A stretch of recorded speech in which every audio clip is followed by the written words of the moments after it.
अस्सलामुअलैकुम, आप देख रहे हैं प्रोग्राम न्यूज व्यूज और मैं हूं शुमाइला अरशद। नाज़रीन, पाकिस्तान की सियासत, अदलिया और अस्करी ढांचे में एक तूफानी तब्दीली जिसने मुल्क की आला अदालत में बड़ा धमाका किया है। सुप्रीम कोर्ट के सीनियर तरीन जजेस जस्टिस मंसूर अली शाह और जस्टिस अतर मिनल्ला ने 27वीं आईनी तरमीम पर शदीद तहफ़्फ़ुज़ात के बाद अपने ओहदों से इस्तीफा दे दिया है। सदर मुमलिकत ने दोनों जजेस के इस्तीफे मंजूर भी कर लिए हैं। इसकी जो अंदरूनी कहानी थी वो भी कुछ इस तरह से सामने आई है कि साथी जजेस ने आखिरी लम्हे तक दोनों को रोकने की कोशिश की, मगर फैसले अटल रहे और दोनों जजेस रात गए अदालत छोड़कर रवाना भी हो गए। इसी दौरान हमने ये भी देखा कि एक नए अदालती दौर का भी आगाज हुआ और विफाकी आईनी अदालत फाल भी हो गई। जस्टिस अमीनुद्दीन ने पहले चीफ जस्टिस के तौर पर हल्फ भी उठा लिया और 3 जजेस ने भी अपने इब्तदाई मरहले में जिम्मेदारियां संभाल ली। उधर जस्टिस मुसर्रत हिलाली ने सेहत के मसाइल की वजह से आईनी अदालत के जज बनने से माजरत की, जबकि विफाकी शरई अदालत ने अपनी इमारत आईनी अदालत को देने से भी साफ इनकार कर दिया। इससे पहले यह खबर सामने आई थी कि आईनी अदालत को विफाकी शरई अदालत का इमारत में मुंतकिल किया जाएगा और फिर विफाकी शरई अदालत को फिलहाल इस्लामाबाद हाईकोर्ट की इमारत में ले जाया जाएगा। फिर इस इनकार के बाद अब आर्जी तौर पर चीफ जस्टिस आईनी अदालत इस्लामाबाद हाईकोर्ट के कमरा नंबर 1 में बैठेंगे, जबकि दूसरी जानिब अस्करी ढांचे में भी तारीखी तब्दीली सामने आई है। कौमी असम्बली ने आर्मी एक्ट 2025 मंजूर कर लिया है। आर्मी चीफ अब चीफ ऑफ डिफेंस फोर्सेस भी होंगे। नई मुद्दत 5 साल होगी। Chairman joint chiefs of staff committee का ओहदा 27 नवंबर से खत्म तस्वुर किया जाएगा, जबकि नेशनल स्ट्रेटेजिक कमांड के सरबराह की तकर्रुरी और मुद्दत का जो एक नया तरीकाकार है वो भी तय कर दिया गया है। अब आने वाली जो दिन है, आने वाला जो वक्त है, ये जो तरामीम हुई हैं ये क्या असर डालेंगी, असरात क्या होंगे, इसी पर आज के प्रोग्राम में हम बात करेंगे। अपने मौजूद मेहमानों से मैं आपका तारुफ करवा देती हूँ। अमजद आफरीदी साहब पीटीआई के सीनियर रहनुमा हमारे साथ मौजूद हैं। बहुत शुक्रिया अमजद साहब आपका। इसके अलावा आसिफ बाजवा साहब मुस्लिम लीग नून से हमारे साथ मौजूद हैं। मैं आप दोनों मेहमानों का शुक्रिया अदा करूंगी। सबसे पहले अमजद आफरीदी साहब, 2 सीनियर जजेस जस्टिस मंसूर और जस्टिस अतर मिनल्ला ने इस्तीफा दे दिया है। 2 सीनियर जजेस के इस तरह इस्तीफा देने को आप किस तरह से देख रहे हैं? जी अस्सलाम वालेकुम। देखिए, सबसे पहले इस वक्त जो एक मुल्क में माशी निज़ाम तो वैसे ही खराब हुआ है। इस टाइम जो अदालती निज़ाम है और ख़ास तौर पर 26वीं तरमीम के बाद 27वीं तरमीम और इसमें हमारे 2 मौजूद जज उन्होंने रिजाइन पेश कर दिए और वो एक्सेप्ट भी हो गए। अब बाकाया कि जजेस, क्योंकि सिंध में तो कराची में इसके खिलाफ एहतजाज भी शुरू हो रहे हैं, प्रोटेस्ट शुरू हो रहे हैं और 27वीं तरमीम के खिलाफ। तो असल इश्यूज ये है कि ये लाई किस तरह से जा रही है। 26वीं तरमीम जिस तरह से लाई गई, 27वीं तरमीम भी जिसमें ना वजीर आजम साहब थे इस मुल्क में, ना ही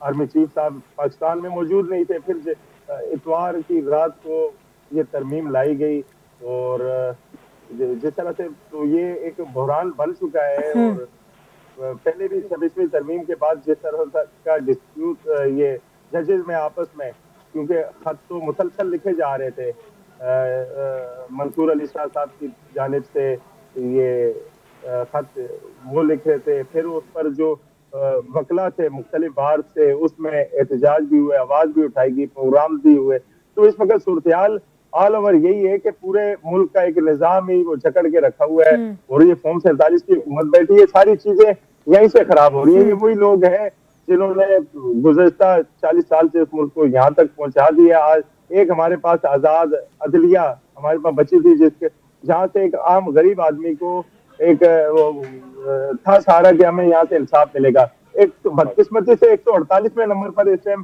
पूरी दुनिया के अंदर ये पाकिस्तान का इंसाफ का निजाम खड़ा है। तो देखें ये सूरत-ए-हाल सारी। ठीक है, आप क्या समझते हैं आसिफ बाजवा साहब? 27वीं आईनी तरमीम मंजूर हुई, उसके फौरन बाद हमने देखा कि 2 सीनियर तरीन जजेस ने इस्तीफा दे दिया। क्या हुकूमत की जो पॉलिसी है एक संगीन सूरत हाल की तरफ इशारा कर रही है? इस तासुर को कैसे दूर किया जाएगा? और दूसरी बात, अगर कोई एहतजाज वगैरह शुरू होता है या कोई तहरीक शुरू होती है तो फिर हुकूमत कैसे निपटेगी इससे? बिस्मिल्लाहिर्रहमानिर्रहीम। आपका बहुत शुक्रिया, आपने मुझे इनवाइट किया और वक्त दिया। जी। गुजारिश ये है कि पाकिस्तान की पार्लियामेंट जो पाकिस्तान के कॉन्स्टिट्यूशन के मुताबिक चल रही है, उसको ये इख्तियार है, उसका ये हक है कि वो जिस किस्म की भी आईनी तरमीम करनी चाहे, उनको ये हक आइन ने दिया है। पार्लियामान ने अपना हक इस्तेमाल करते हुए जो आईनी कॉन्स्टिट्यूशनल अमेंडमेंट्स की हैं वो अकॉर्डिंग टू लॉ है, नंबर 1। नंबर 2, दूसरी बात कि फादर जायसाबान का रवैया, इससे पहले भी हमें इनकी स्टेटमेंट देखें, पीटीआई के दोस्त इससे पहले कहते रहे कि ये अदालतों में इनको ऐसे होगा, अदालतों से ऐसे होगा। और एक बात मैं थोड़ा पीछे लेके जाना चाहूंगा आपको कि एक शख्स जिसको पहले इन्होंने बागी कहा, फिर इन्होंने उनको दागी कहा, जब उन्होंने पीटीआई छोड़ी तो उन्होंने ये कहा कि मुझे, इमरान नियाजी साहब ने कहा है कि मियां नवाज शरीफ साहब को मैं अदालतों के जरिए इक़्तिदार से निकालूंगा। और वक्त ने साबित किया कि उनका एक एक लफ्ज जो है वो दुरुस्त साबित हुआ है। नंबर 3, अब आते हैं कि इन जजेस ने आज जो इनकी स्टेटमेंट थी, देखें आइन, ये उनका हक है कि वो रिजाइन करें, लेकिन किसी कानून ने, किसी आइन ने उनको ये हक नहीं दिया कि वो इस किस्म की गुफ्तगू करें जो उन्होंने आईने पाकिस्तान के मुतल्लिक की है। मुझे ये बताएं कि क्या हमला किया गया है आइन के ऊपर, और इन्होंने कहा कि इन्होंने सुप्रीम को तोड़ बोड़ के रख दिया है। कौन सी सुप्रीम कोर्ट कहां पे तोड़ी मोड़ी गई है? ये उनका सियासी एजेंडा था।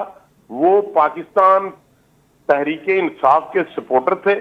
उनकी फैमिलीज, उनकी खवातीन, हमारे लिए बड़ा मोहतरम मुकाम है फाजिल जायसाबान का, हमारे लिए बड़ा मोहतरम है उनकी फैमिलीज, लेकिन वो सपोर्टर थे पाकिस्तान तहरीके इंसाफ के। और उनकी इस ये ने ये साबित कर दिया है कि वो जज नहीं थे, वो एज वर्कर काम कर रहे थे पाकिस्तान तहरीके इंसाफ के। और जब उन्होंने ये समझा कि हम उनकी फेवर नहीं कर सकेंगे, हम आइन के ताबे नहीं रह सकेंगे, तो उन्होंने जो गुफ्तगू और आसिफ साहब, अगर आगे चलकर सुप्रीम कोर्ट के और भी जजेस ने या हाई कोर्ट के और जजेस ने अगर इस्तीफा दिया यही जवाब बनाकर, तो फिर हुकूमत के पास बैकअप प्लान क्या है? क्या करेगी हुकूमत? देखिए हर शख्स को हक हासिल है कि वो अपनी जॉब को कंटिन्यू कर सके। हर फाजिल जज को हक हासिल है कि वो इसको इख्तलाफ कर सकते हैं, रिजाइन दे सकते हैं।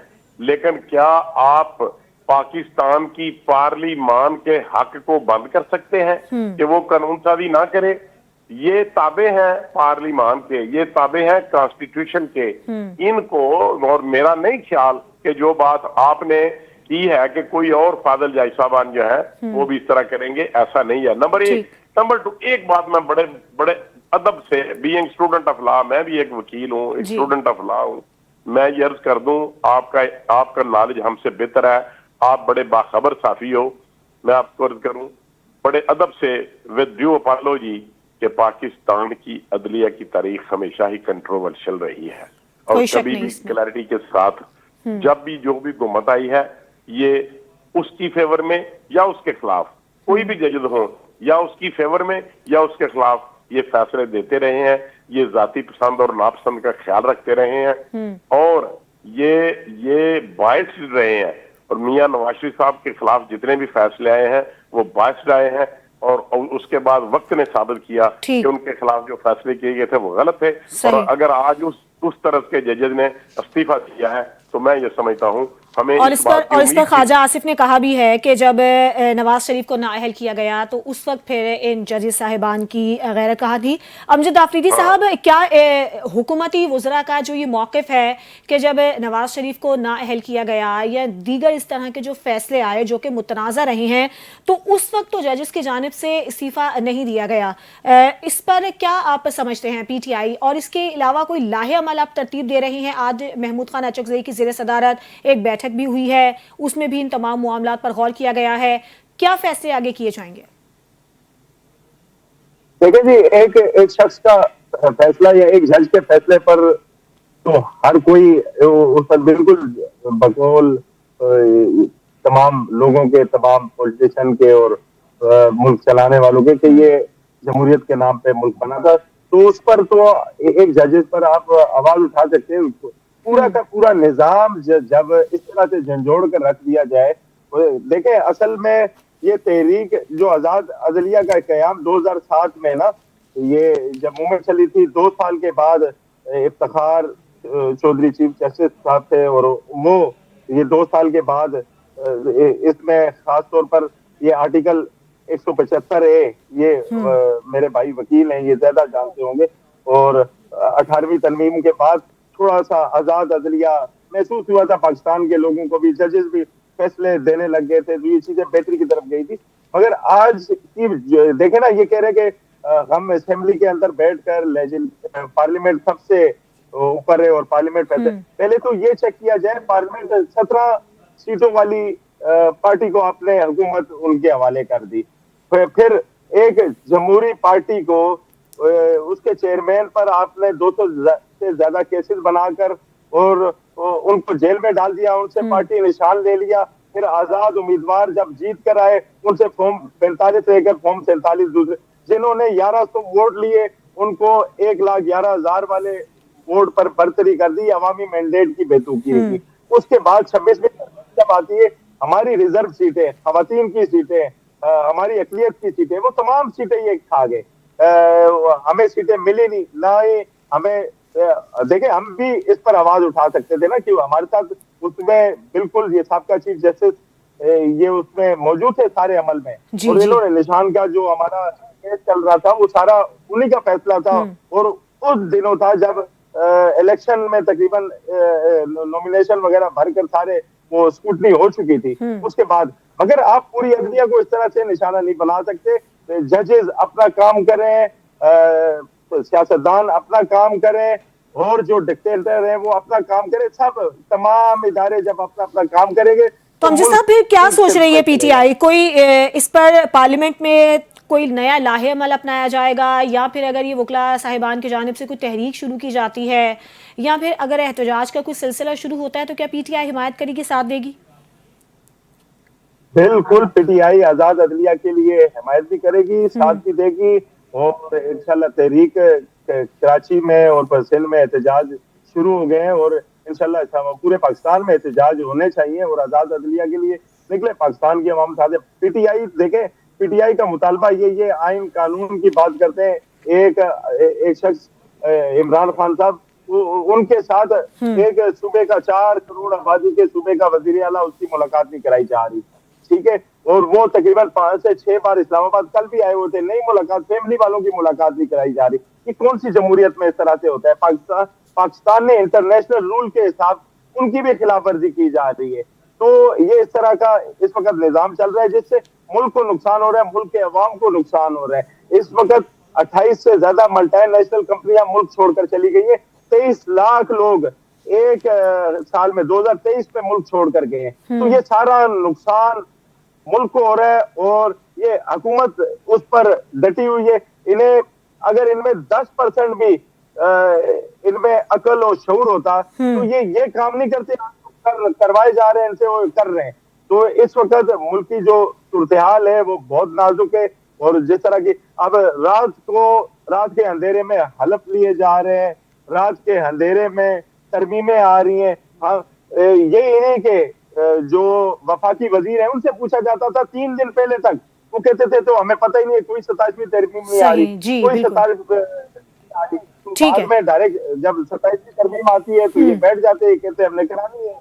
तो ये बताया जाए सारी चीजें, इससे मुल्क को नुकसान हो रहा है। ठीक है, क्या कहेंगे आसिफ साहब, जिन बातों की निशानदेही अमजद आफरीदी साहब की जानिब से की गई है कि जब 27वीं तरमीम आनी थी तो उससे पहले विफाकी वज़रा तक को पता नहीं था कि इस तरह की कोई तरमीम आने वाली है। फिर दूसरा उनका ये भी इल्ज़ाम है कि जो हुकूमत की पॉलिसीज़ हैं वो शदीद नुकसान पहुँचा रही हैं, जो जमहूरियत है उसको भी, अवामी मफाद को भी, और हुकूमत सिर्फ अपना जो एक कहते हैं कि उनकी कुर्सी मजबूत रहे, उनको सहूलत मिलती रहे, उस हिसाब से पॉलिसीज़ बना रही है। देखिए, इनका ये कहना कि किसी को पता नहीं था, बिल्कुल ये गैर मकबूल बात है, और ये it is lack of knowledge.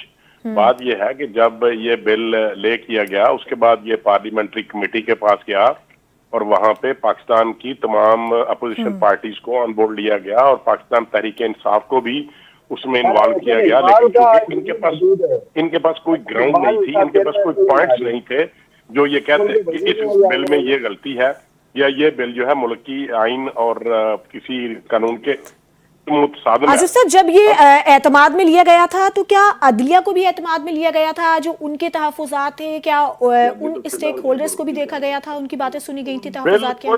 बिल्कुल अदलिया को एतमाद में लेने की जरूरत नहीं है। ये पार्लिमान का काम है और पाकिस्तान की पार्लियामेंट्री जो तारीख है वो गवाह है इस बात की कि कभी भी आइन साजी के मुतल्लक अदलिया का काम है इंटरप्रिटेशन करना, और अदलिया के फैसले बोलते हैं, अदलिया के जजेस नहीं बोलते। और ये बिल्कुल, मैं इस बात से बीइंग स्टूडेंट ऑफ लॉ मैं आपको क्लैरिफाई करना चाहता हूं कि कानून की कोई भी, आइन की कोई भी ऐसी शिक मौजूद नहीं है कॉन्स्टिट्यूशन में जिसके मुताबिक अदलिया को इत्माद में लिया जाना जरूरी है। ये पार्लिमान का इस्तेहकाक है और पार्लिमान ने अपना इस्तेहकाक इस्तेमाल किया है। और ये बातें कहना कि ये पाकिस्तान की सालमियत को या इस तरह की मुझे ये बताएं कि कौन सी ऐसी शिक है जो आइन से मुतसादिम है या जो इस्लामिक लॉ से मुतसादिम है या जिसमें किसी के राइट्स को डिस्टर्ब किया गया है। ये अगर ये पढ़ लें इसकी शिकें, तो ये तो हर इदारे को कॉन्स्टिट्यूशनली स्ट्रांग किया गया है। और जो आर्मी एक्ट है उसको देख लें, दीगर जो उसकी शिकें हैं उसको पढ़ लें। लेकिन बाजवा साहब, जब इफ्तिखार मोहम्मद चौधरी की जानिब से तहरीक चली थी तो उस वक्त हमने देखा था कि मुस्लिम लीग नून ने साथ दिया था, और आज अगर हुकूमत के खिलाफ तहरीक चलती है तो फिर आप क्या लाहे अमल अपनाएंगे? नहीं, उसमें एक डिक्टेटर ने एक चीफ जस्टिस को अपने घर बुला के, ऑफिस बुला के उसको थ्रेटन किया और उसे कहा कि आप रिजाइन दे दें, और उन्होंने कहा कि मैं रिजाइन नहीं दूंगा। और उन्होंने उनको सब्कदोश किया और उन्होंने उनके साथी जो जजेस थे उनको भी सबको सस्पेंड कर दिया एक इंटरिम ऑर्डर के जरिए। और अदलिया में पाकिस्तान मुस्लिम लीग ने अदलिया बहाली तहरीक शुरू की कि इन जजेस को जिन्होंने आपने निकाल बाहर फेंक दिया है उनको आप दोबारा से वो उनको रीइंस्टेट करें। और मियां नवाज शरीफ साहब ने उसको लीड किया। और उस वक्त की गवर्नमेंट ने, अभी वो लाहौर से सिर्फ गुजरांवाला भी नहीं पहुंचे थे, तो उन्होंने उनको रीइंस्टेट कर दिया था। ये पाकिस्तान की तारीख का एक रोशन बाब है कि पाकिस्तान मुस्लिम लीग ने अदलिया का एहतराम किया और अदलिया के खिलाफ जो उन्होंने इलीगल अगेंस्ट कॉन्स्टिट्यूशन एक्ट किए थे उनको उन्होंने विथड्रॉ करवाया और अदलिया को एज इट वाज उनको बहाल किया गया।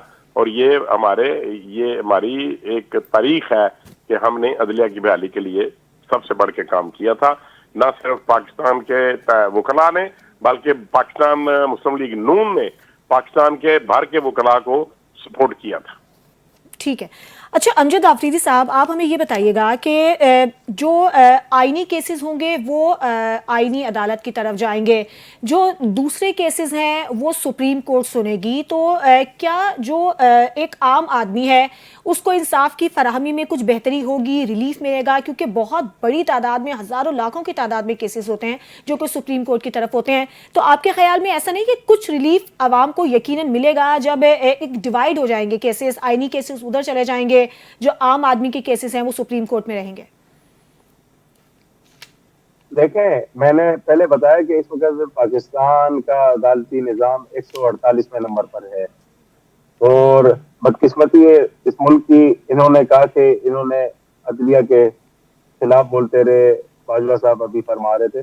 देखें, इन्होंने तो पीडीएम के स्ट्रक्चर के नीचे मौलाना फजल रहमान साहब की क़यादत में अदलिया पर वीडियो भी उसकी मौजूद है, सारी चीजें, तो सुप्रीम कोर्ट पर हमला किया। ये अभी की बात है, कोई पुरानी बात नहीं है। इन्होंने शुरू से इस तरह का नुकसान दिया है और उससे नुकसान हुए जो इन्होंने काम किए हैं नून लीग, पीपल्स पार्टी, क्योंकि ये पूरी जिंदगी लूना कुश्ती आपस में करते रहे, नुकसान मुल्क को देते रहे। इन्होंने फिर जिस तरह से ये इफ्तिखार चौधरी साहब की जो मूवमेंट चली 2 साल बाद कामयाबी हुई, कुछ चीजें स्ट्रक्चर कुछ बेहतरी की तरफ गया, उसके बाद तकलीफ थी इन सब, और उसके बाद इन्होंने ये सारा का सारा काम करके वापसी अदलिया को वही पुराने स्ट्रक्चर में ले गए। अब ये मुझे बताए ना, ये कह रहे तरमीम की शिकें पड़े इनसे फायदा होगा। ये बताएं कि जो जज कोई हुकूमती वज़रा के खिलाफ केसेस चलाता है और वो इंसाफ पर फैसला देता है, और वो जो हुकूमती उसमें हम भी हो सकते हैं ना, वो हमारे खिलाफ देता है तो मैं उन्हें उठा के ट्रांसफर करके दूसरे जगह उठा के भेज दूं। ये किस तरह से निज़ाम चलेगा? अपनी मर्जी से जजेस उठा के लगा दी, छठे नंबर पर आने वाले जज को पहले नंबर की सीट पर बिठा दिया, सही, पहले नंबर आने ठीक। वाले को पांचवें नंबर पर छोड़ दिया। तो ये सारा ये स्ट्रक्चर तबाह कर रहे हैं पाकिस्तान के अंदर। मैं आपसे फिर फरमा रहा हूँ, एक अदालती निजाम था जिसको इन्होंने यहाँ तक पहुंचा दिया। इससे मुल्क को नुकसान, मुल्क का नुकसान। देखिए, जब आम आदमी ये सोचता है कि मुझे इंसाफ नहीं मिलेगा, इन्होंने ठीक। जो रोटी कपड़ा मकान दोनों पार्टियां ठीक है, जिस पर अमजद झगड़ा आफरीदी साहब आप हमारे साथ ही मौजूद रहिएगा, और आसिफ बाजवा साहब आपने हमें प्रोग्राम में वक्त दिया, आपका बहुत शुक्रिया। अमजद साहब आप साथ ही मौजूद रहिएगा, एक ब्रेक लेते हैं, ब्रेक के बाद जब हम वापस आएंगे तो कुछ आईनी अदालतों के क़याम की बात करेंगे, और साथ ही साथ हम ये भी देखेंगे क्या ये जो एक 27वीं आईनी तरमीम के बाद एक बहरान की सी सूरत हाल है, क्या इससे हुकूमत और अदलिया के जो ताल्लुकात हैं उस पर असर पड़ेगा? इस पर बात होगी एक ब्रेक के बाद।